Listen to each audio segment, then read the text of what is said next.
Hi everyone, this is Sanun and you are listening to the podcast Vintage Inspiration Season 2, the show which discusses about the life journals. And yes, today I'm gonna talk about finding your voice.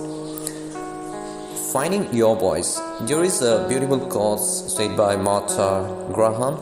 There is a vitality, a life force and energy, a quickening that is translated through you into actions. When I open my mouth to sing, my voice, got in my throat, the phlegm and irritation of passing bronchial infections were still there. My voice was gravelly and strained from several days of coughing, and the process of singing wasn't much fun. It's pathetic.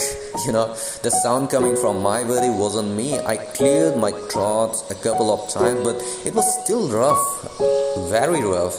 Instead of pushing, I listened and pressure on my throat and kept singing lightly, watching and waiting for my sound to show up.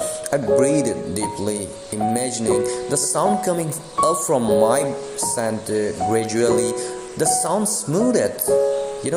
smoothed out until I was singing with the connected sound I know to be me.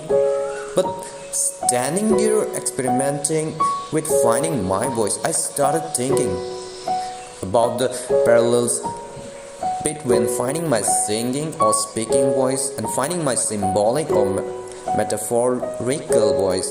The physical voice flows from a connection between breath and vocal cords. The metaphorical voice is a unique relationship between a person's values and vision and how they are expressed in action. When I find my voice, I find my sense of purpose.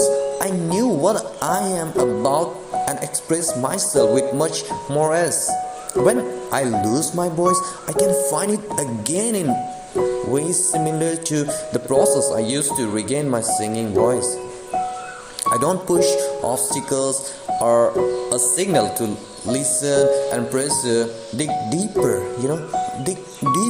and reconnect with what is important. I breathe deeply and speak from the center. When I speak from the center, both my literal and figurative voices are strong, clear, and more easily heard. Yes, I practice losing my voice in a signal for me to stop, loop, and practice finding it again. Gradually, I get clear on what my voice sounds and feel like, and I am able to regain it more easily.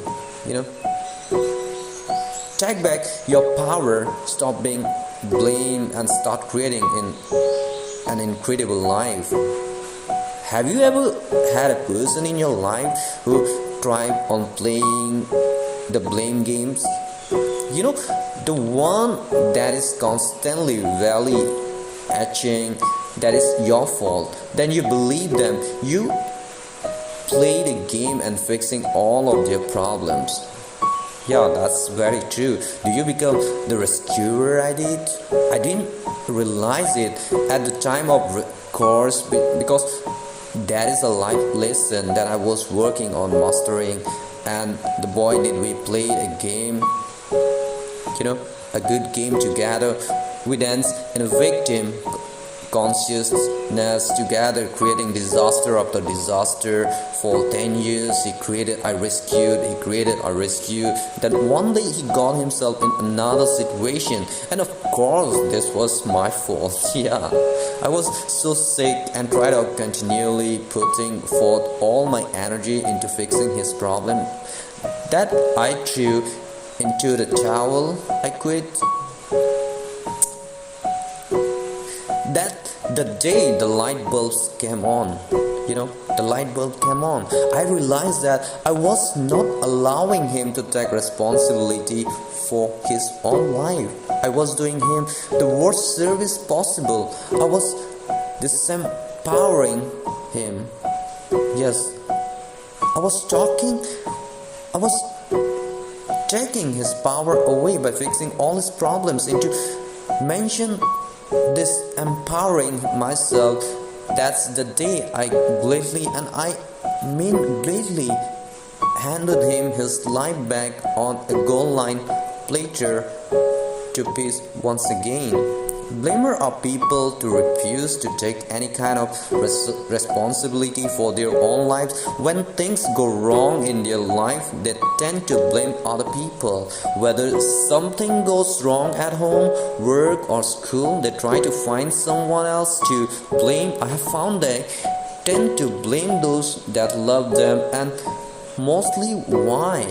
Because this will be the first person to fix their problems and become their rescuer. Blamer will really admit their problems. Yes, they really admit their problems. Typically, the statements you will hear, from them are, "It wasn't my fault." Yes, you'll hear that. How was I supposed to know it's your fault?